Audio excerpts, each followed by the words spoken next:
주셔서 감사드립니다. 바쁘시겠지만 좋아요, 알람, 구독 한 번씩 꼭 부탁드립니다. 저에게 정말 큰 힘이 됩니다. 자, 오늘의 주제, 일본 국민들 초강력 태풍 하기비스가 일본 강타한 이유가 일본 아베 정부 때문이라 밝혀 일본 정부 대혼란 초유의 사태, 아베 진짜 큰일남, 이란 주제로 여러분들과 한번 이야기를 나눠보도록 하겠습니다. 실제 아베의 소비세 인상 정책이 시작된 이후 즉시 일본 곳곳에 이상 징후들이 나타나고 있습니다. 오늘의 이야기를 위해선 잠시 소비세라는 이야기가 필요한데, 이 부분은 이제 대부분 알고 계시는 부분이겠지만, 최근 아베는 소비세 인상이란 카드를 일전에 발표하고 실제 이달 초 소비세 인상을 통해 소비세를 기존 8%에서 10%로 올리기 시작했는데요. 제가 소비세 이야기를 하려는 것이 아니니 끝까지 들어보시길 바랍니다. 하지만 소비세 인상이란 카드는 국민들에게 친근감으로 다가오기보다 대부분 반감으로 다가오곤 합니다. 특히 경제가 좋을 때 올려도 반감을 살 수 있는 정책인데, 일본 같은 경우는 잃어버린 20년 이후 현재 수출 경제가 좋지 않은 편이고 내수 시장 경제까지 최근 좋지 않은, 즉 일본 대내외적으로 경제적 상황이 좋지 않은 상태에서 소비세를 인상한 것입니다. 여기서부터 재미있는 부분입니다. 실제 일본의 경우 소비세를 인상 후 과거부터 이상한 현상을 겪어왔습니다. 일본 정계에서는 그래서 소비세 인상이란 정책을 기존부터 귀문의 저주라고 표현을 해왔습니다. 귀문이란 귀신 귀자, 문문자의 한문 그대로 귀신의 문이라는 뜻인데, 곧 사망하거나 아주 나쁜 운명 또는 사건에 휘말릴 수 있다는 이야기인데요. 이런 말이 돌기 시작한 이유는 실제 일본 정계에서 이런 저주를 겪어보았기 때문입니다.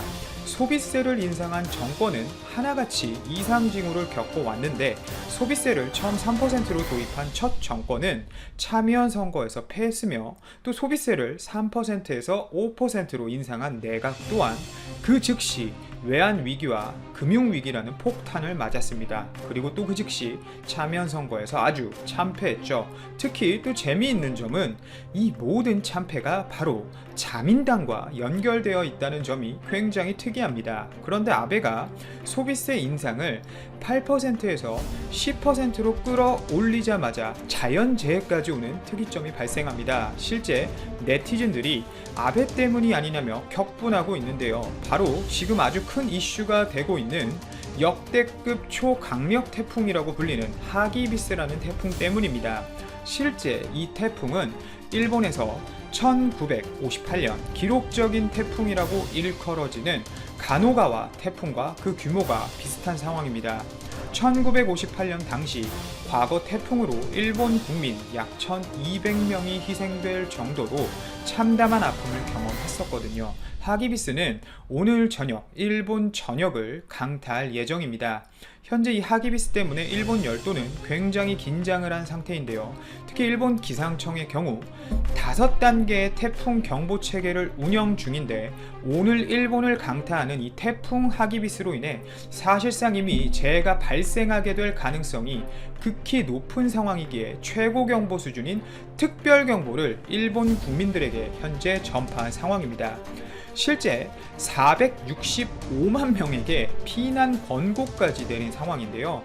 하기비스의 영향으로 이미 오후 2시에 시간당 700mm 수준의 물폭탄이 떨어지고 있습니다. 특히 어떤 지역의 경우는 오늘 하루 만에 10월 전체 강수량의 2배 이상의 폭우가 쏟아져 내렸다며 한탄을 하고 있는데요. 이뿐만이 아닙니다. 일본 교도통신의 발표에 따르면 이미 하기비스로 인한 돌풍으로 인해 차량이 뒤집어져 건물을 파손해 지나가던 행인 한 명이 숨지는 인명피해도 있었습니다.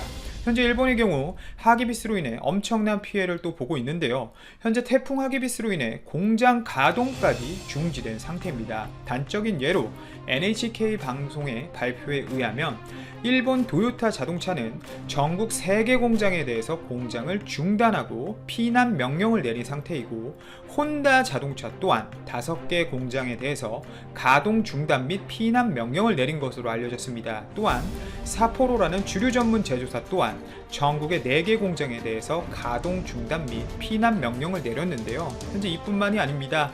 일본 전역의 공항에서 항공기가 결항되고 있는데 국내선 항공기 결항 편수만 약 1,700편으로 최근 들어 한국과의 관계가 틀어진 일본에게 있어서 관광객 한 명 한 명이 심각하게 필요한 상황인데, 이렇게 외국인 관광객이 하루하루가 중요한 상황에서 사실상 태풍 하기비스 이후 피해 복구 및 재정비를 해야 하는 일본의 입장으로서는 사실상 이번 2019년도에 추가 관광객 유입은 어렵다고 판단하고 있는 것 같습니다. 특이한 점은 이 모든 사건에 아베가 있다는 이야기가 돌면서 일본 네티즌들은 굉장히 격분하고 있는데요. 제가 아까 말씀드린 이 귀문의 저주라는 이야기를 우리나라 사람들이 들으면 웃으면서 에이 그게 뭐야, 뭐 미신이지, 농담이지 라고 받아들이고 있지만 실제 일본은 그 상황이 전혀 다릅니다. 일본의 경우 과거부터 귀신을 섬기는 문화가 실제 존재하는데요. 실제 집안에 사당이 있거나 토착신을 섬기는 경우가 많습니다. 이로 인해 우리나라처럼 교회나 불교 문화가 크게 발달하진 않은 상황이고요. 따라서 이 귀문의 저주라는 것을 상당수 일본 국민이 믿고 있다는 것이 현재 아베 내각에게는 굉장히 큰 문제입니다. 아베 정권의 모든 결정들이 신을 노하게 했다고 생각을 하는 거죠. 따라서 역대 모든 소비세 인상 정권이 다음에 참의원 선거에서 참패하는 모습을 보여주었듯이 아베 내각도 당장 내년 참의원 선거에 있어서 당연히 극도로 긴장을 할 수밖에 없는 상황입니다. 특히 최근 일본은 진퇴양난에 빠져 있는데요. 소비세를 8%에서 10%로 인상한 것도 미루다가 10월에 시작을 한 것인데, 실제 소비세 인상이란 카드를 아베 내각이 마음먹은 이후 이상 징후들이 족족 나타나고 있는 거죠. 모든 것이 엮여 있다는 일본 국민들의 이야기입니다. 실제 한국과의 관계가 올해 극도로 틀어진 것도 아베가 귀신에게 쉬어 헛소리를 계속해서 그런 것 아니냐는 이야기까지 나오고 있습니다. 귀신이 그런 건 관심이 없지만 모르겠지만 아베가 헛소리를 계속하고 까부는 건 맞죠. 한국과의 관계가 틀어진 이후 현재 일본 경기는 굉장히 좋지 못한 상태죠. 또 특히 우리나라 국민들의 일본 제품 및 일본 여행 불매운동 때문인데요. 실제 우리나라 불매운동 이후 일본의 여행 흑자 지수는 작년 같은 기간 대비 급락했습니다. 결국 이 이야기는 일본 경제에 굉장히 큰 충격을 주었다는 이야기인데요. 수치적으로 좀 살펴보자면 올해 여름 휴가철 한국 관광객의 급감으로 인한 일본의 생산 유발 감소액은 우리나라 돈으로 약 3,500억 원이 넘는 것으로 밝혀져 일본 국민들은 현재 충격인 상황입니다. 그것도 우리나라 대비 9배 이상 생산 유발 감소로 관광업을 중요하게 여기는 일본으로서는 꽤나 굉장히 큰 타격이라고 볼 수 있겠죠. 또한 한국에 대한 수출 규제 단행 후 한국이 꺼낸 지소미아 종료라는 카드로 인해 현재 일본 대상으로 선정한 중국 기업에는 해외 대형 인프라 공사는 물론 1대1로 사업에도 참여하고 있는 중국 교통권 서자 회사 5곳과 각종 중국 국영 기업들이 포함됐기 때문에 중국은 제대로 타격을 입을 것으로 보입니다. 한편 미국은 남중 국해와 관련된 기업들을 제재하는 동시에 실제 남중 국해에도 군서를 투입하여 중국의 군사적 움직임에 대응하고 있는데요. 25일 미국이 유이 정찰기를 중국 인민해방군이 실사격 훈련에 벌이고 있는 서해 바레만 인근 해상으로 추격시켜 정찰 비행에 진행한 것입니다. 유이 정찰기는 지상 25km의 성층권에 비행하며 지상에 지름 10cm의 크기의 물체를 식별할 수 있는 강력한 성능에 지냈죠. 결국 유투가 한 번 되면 군사적 움직임을 손바닥 고드 관찰할 수 있기 때문에 중국 역시 미국에 강력히 반발하고 나섰습니다. 중국 국방부의 성명에 따르면 미군의 유튜브 보고도 정찰기가 중국 인민해방군이 실사격 훈련해 벌이고 있는 북부 정부의 비행금지 구역에 무단 침범해 정상적인 훈련에 막대한 차질이 소례했다며 중국군의 훈련에 방해하는 것은 물론 자칫 우발적 충돌 등 불상사가 발생할 뻔했다고 경고한 것입니다. 이에 따라 하루 D16 이 오전 중국군은 미국에 경고하듯이 중거리 탄도미사일 종품 26기와 대함탄도 미사일 증권 21기 두 발을 남중국해 이상으로 발사했는데요. 핵기 둥덩이 16BB41은 사거리가 4,000km에 이르며 재래식은 물론 핵타격도 가능해 항공모함 킬러로 불리기 때문에 중국은 이번 미사일 발사로 제대로 불편한 심기를 드러낸 것입니다. 게다가 중국 언론은 여기에서 한 발 더 나아가 격추 가능성까지 거론해 전항고 15에 따르면 미 정상이가 사고 예방을 위한 비행금지 구역을 무단 침입한 범죄라며 실제 격추된다면 전적으로 미국 탓이라고 주장한 것입니다. 하지만 중국이 원하는 상황과 정반대의 일이 벌어졌습니다. 바로 미국이 중국의 경부에 부러지지 않고 다시 코브라 볼 정찰기를 띄운 것인데요. 코브라 볼 성차기는 최첨단 전자광학 장비로 원거리에서 탄도미사일 배정을 추적하는데 활용되기 때문에 일각에서는 중국의 편도미사 2발사 정도는 막아낼 수 있다는 자신감을 과시하기 위한 것이라는 분석을 내놓고 있습니다. 이에 따라 중국 입장에서 정말 미친 오롯일 것입니다. 중국 나름대로 강력한 무력 카드를 내놓았으며 해도 미국은 꿈쩍도 안 하고 오히려 이를 역이용하고 있기 때문입니다. 결국 중국은 어떻게든 미국의 약점을 공략할 수 있는 카드를 내놓을 수밖에 없는데요. 그런데 중국은 그 약점을 포로 날 일부러 생각한 것으로 판단됩니다. 26일 SCMP가 인용한 경제학자의 주장에 따르면 미국이 중국에 제재를 가하고 있는 여러 분야 중 반도체 관련 중국 기업들을 규제하는 것에 대해서 중국 의약품 수출 중단으로 보복에 나설 수 있다고 보도한 것입니다. 구체적으로 중국 내 저명한 경제학자 알리다 오브이는 미국이 중국산 의약품에 크게 의존하고 있는 점을 언급하며 미국의 반도체 보복에 의약품 수출 중단으로 맞서야 한다는 여론이 중국 내에서 제기되고 있다고 밝혔습니다. 그러면서 비타민이나 항생제의 경우 원료의 90% 이상이 중국에서 생산된다. 중국이 대미 의약품 수출을 중단한다면 미국은 큰 타격을 입을 것이라고 시작했죠. 또한 미국은 분명히 단기적으로 비타민과 항생제를 생산할 수 없을 것이다 라고 강조하며 미국이 계속 말도 안 되는 이유로 중국 반도체 조달방을 복주한다면 우린 이와 같은 대응책을 가지고 나올 것이라고 경고했는데요. 체제로 앞서 미국에서는 코론 에일라인가 크게 확산되고 무역이 끊겼을 때 자국 내 제약 및 의료기기 공급이 원활하지 않다는 문제점이 부각된 바 있습니다.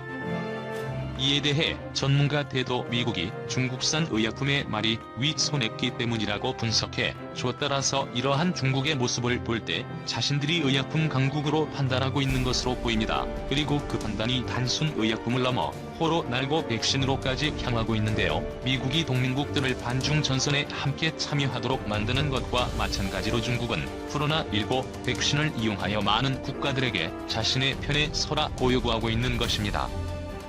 대표적으로 기술력과 자본이 부족해 자체 개발이 어려운 동남아시아와 아프리카 저개발국 이크 대상이 좋아. 그런데 앞서 중국은 비슷한 정책을 진행했어 복국에 실패한 바 있습니다. 바로 중국 당국이 벌인 마스크 외교인데요. 지난 2월 중국은 코론 에일라인 사태가 세계적으로 확산되는 추세를 보이자 세계 각국의 마스크와 방법 등 의료 문자를 보내는 일명 마스크 배교를 적극적으로 펼쳤습니다. 하지만 이 마스크 외교는 중국 의료 제품의 품질 문제를 지속적으로 동반했고 상대국이 중국에 강압적으로 고마움을 표시해야 하는 반강제적 압박이 있었던 것까지 드러나면서 오히려 구체적으로 중국에 대한 반감을 키우는 역효과를 낳았습니다. 이와 마찬가지로 중국이 백신 외 그럴 팔 실수라도 마스크 외교 사업들을 똑똑히 본 많은 국가들이 순순히 중국의 호의를 받을 수 있겠냐는 의구심이 나오고 있는 것입니다.